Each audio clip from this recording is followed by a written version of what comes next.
Morning, কেমন আছো তোমরা সবাই? তো আবার একটা নতুন ভিডিও নিয়ে দেখো, এখান থেকে ভিডিওটা স্টার্ট করছি। তো আশা করি তোমরা সবাই খুব ভালো আছো। তো এক্সারসাইজ হয়ে গেছে, এখন এই ড্রেস চেঞ্জ করে আসলাম, আর তার আগেই রান্না বসিয়ে দিচ্ছে। এখানে দেরাদুন রাইসের মেটকে ফ্রাইড রাইসের মতো করে দেবো, ঠিক আছে। আর এখানে হচ্ছে বড় তরকারি, এখন বাজে 7:30, আর ওখানে আরেকটা তরকারি হবে, ডাল আছে কালকে, ওই জন্য আর বেশি। তো চলো ভিডিওটা দেখতে থাকো, আশা করি ভালো লাগবে। তারপরে বন্ধুরা, আমি চলে এসেছি আমার মার বাড়িতে।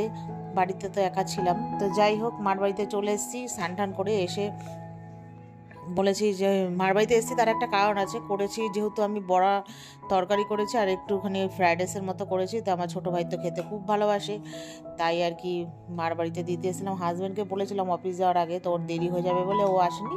তা আমি বললাম ঠিক আছে, আমার একটু দোকানে দরকার আছে, কিছু কেনাকাটি করবো, টুকটাক মুদির দোকান যাবো, ওই জন্য আমি বললাম তাহলে আমিই যাই। তো যাই হোক চলে এসেছি। এসে মাকে বললাম খিদে পেয়েছে। তা মা বলল কি খাবি, রুটি তো বানায়নি। তা আমি বললাম, মানে বানায়নি বলতে রুটি বানিয়েছিল, ছোটো ভাই আর বাবু খেয়ে চলে গেছে। তা মা বললো তাহলে আলু ভাজা আর রুটি করবো। আমি বললাম না, রুটি না, আমার ফেভারিট যে গোলা রুটিটা তুমি ধোসার মতো করে বানাও সেটা বানাও, অনেকদিন পর আর কি। তো যেমন বলা তেমন কাজ, মা বলেই সম্ভব, মা বলেই সাথে সাথে না বললো না। মার প্রচুর হাজারো কাজ, একা হাতে ঘর মোছা, পুজো দেওয়া, বাসন মাজা, ভাইদের জামাকাপড় কাচা সবই করে। তো তার মধ্যে আমিও মাঝে মাঝে এসে উৎপাত করি।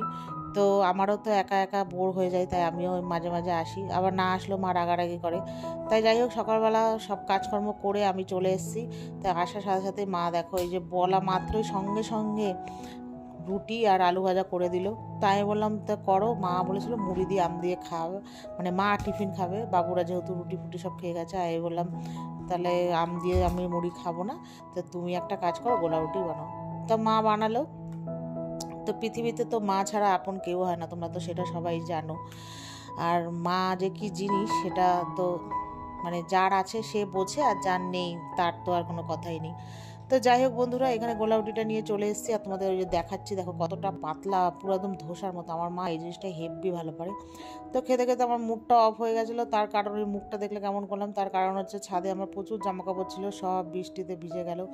ছাদে উঠে গিয়েও জামাকাপড়গুলো আনলাম না, জানো তো বন্ধুরা কি বলবো। আমি বললাম আবার রোদ উঠেছে, থাক, রেখে এসছে। আর মার বাড়ি এসে মাত্র বসেছে, আর মেয়ে ঝপঝপিয়ে বৃষ্টি। মা বললো কি করবি, ছেড়ে দে, মন খারাপ করে কি আর হবে, কালকে আবার ধুয়ে নিবি। আমি বললাম সে তো ধুতেই হবে, আর আমি না বৃষ্টিতে মানে ভিজলে জামা কাপড় না পরলে আমার একটু গায়ে হাত পা চুলকায়, ওই জন্য আমি পরি না, আর একটু বাতিগ্রস্ত ব্যাপারও আছে। তো যাই হোক বসে ফোন টোন দেখলাম, গড়াগড়ি করলাম। তা বললাম চলে যাই। মা বললো বাড়ি গিয়ে কী করবি, দুপুরবেলা খেয়ে যাই। বললাম আমার রান্নাগুলো কে খাবে, বলো ওগুলো গিয়ে ফ্রিজে ঢুকিয়ে দিবি, রাত্রেবেলা গরম করে খেয়ে নিবি। তা আমি বললাম না যাই গিয়ে। বলে না খেয়ে যা, দুপুরবেলা খেয়ে দে তারপরে যা। তারপরে আমি বললাম খাবো, ঠিক আছে তাহলে দাও। তারপরে গড়াগড়ি করলাম, করে মা বললো কটা আম কাট, বাবু আম এনেছে, ভাইরা সব এখন খাবে আর কি ভাত। আর ওরা আমাদের বাড়িতে কী বলতো, আমরা সবাই খুব ভালোবাসে, যতদিন আম থাকবে, মানে ল্যাংড়া ফজলি যতদিন থাকবে ততদিন পর্যন্ত মানে ভাত খাওয়ার পেটে জায়গা না থাকলেও সবাই আম খাবে, এরকম ব্যাপার, মানে আম এতটাই সবার ফেভারিট। তো যাই হোক মা বললো একটু আমটা কাট, আমি বসে বসে আম কাটছি, আর মা ভাই আর বাবুকে ওদিকে খেতে দিয়েছে। তো আমগুলো ছোটো ছোটো টুকরা করব আর ছোটো ভাইকে দিয়ে আসবো আর কি। তো মা দিল, আমি কেটে ফেটে সব রেডি করে মানে ডাইনিংয়ে নিয়ে চলে এসেছি। তাই এখানে মা ভাত বেড়ে দিচ্ছে। আর আমি জানো ভাত কী দিয়ে খাবো, দুধ দিয়ে আম দিয়ে ভাত। আমার এটা ফেভারিট খাবার। কে কে খাও দুধ দিয়ে আম দিয়ে ভাত বলো। আগে ছোটোবেলায় কলা দিয়েও খেতাম, তারপরে এখন আর খাওয়া হয় না, যেহেতু এখন গ্যাস হয়ে যায় আর একা একা খেতে ইচ্ছে করে না। আমি যদি দুধ দিয়ে ভাত খাই না আম দিয়ে, আমার মেয়ে আর হাজব্যান্ড কীরকম করে, মানে এমন বিহেভিয়ার করে, মনে হচ্ছে আমি কী না কী খাচ্ছি। ওদের সামনে আমার নিজেরই বমি চলে আসে, ওই জন্য আমি ওদের সামনে খাই না। দুবার খেয়েছিলাম, পরে না ওরা সেই কেমন ব্যঙ্গ টাইপের করে।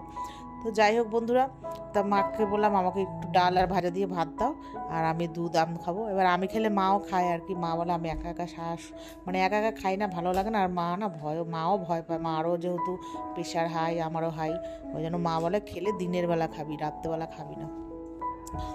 তো যাই হোক খেয়ে দে, আজকে ভীষণই খাটনি হয়েছে। খেয়ে দে কী করলাম, তারপর একটু বসে মার বাড়ির থেকে ডাইরেক্ট চলে গেলাম মেয়েকে আনতে স্কুলে, মানে স্কুল বলতে মেয়ে গাড়ি আসবে ওখানে। তারপরে আমি নিয়ে আবার এসে বাড়িতে বসলাম, বসে আবার পড়তে দিতে গেলাম, গিয়ে এসে এক্সারসাইজ করলাম। আর আসার সময় পাঁপড়, লিটিলার আর লেস কিনে নিয়েছিলাম। ওই আঙুল পাঁপড় কে কে ভালোবাসো বলো। তো চলো বন্ধুরা, ভিডিওটা এই পর্যন্ত। ভালো লাগলে লাইক